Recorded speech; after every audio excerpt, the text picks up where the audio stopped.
Le nombre de ménages bénéficiant de programmes d'assistance sociale dans la région a nettement diminué dans les 20 dernières années. André, c'est ce que révèlent des récentes données du ministère de l'Emploi et de la Solidarité sociale. Exactement, Anthony. Et vous allez le voir là, sur le tableau, en 1990, oui, ils étaient 8 605 ménages à composer avec l'aide sociale du gouvernement. Mais 10 ans plus tard, c'est 5 890 et en 2019, 4 250. C'est donc près de la moitié moins de bénéficiaires là, en l'espace d'une vingtaine d'années. Et précisons rapidement que les programmes d'assistance sociale s'adressent aux personnes qui ne travaillent pas ou étant dans l'incapacité physique ou intellectuelle de travailler.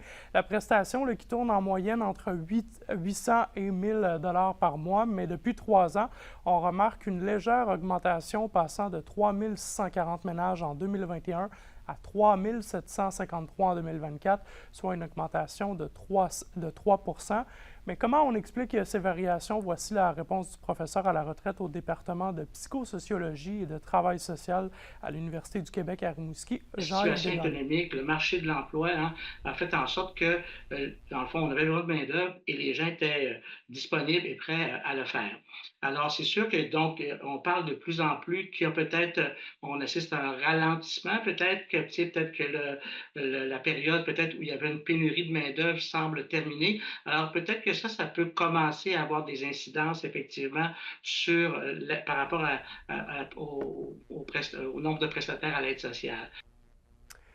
Et au-delà des chiffres, le collectif pour un Québec sans pauvreté est d'avis que des efforts supplémentaires doivent être faits pour sortir ces gens de la pauvreté, principalement dans les choix qui sont faits par le gouvernement du Québec, notamment en instaurant une sécurité du revenu, donc augmenter le minimum d'argent qu'une personne sans emploi a le droit chaque mois, et le collectif qui réclame également une augmentation significative du salaire minimum à l'emploi.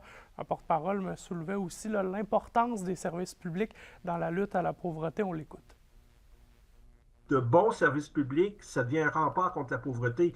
Quand on sait le coût des frais dentaires, des frais de la vue, des soins optométriques, ça fait en sorte que les gens se retrouvent avec des factures assez salées. Puis quand tu travailles au salaire minimum ou que tu te retrouves à l'assistance sociale, c'est pas vrai que tout est payé.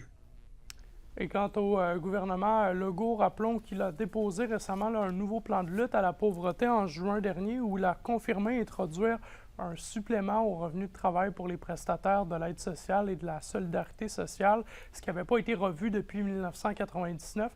On veut ainsi les encourager à contribuer au marché de l'emploi ou à poursuivre leurs études. Merci, André.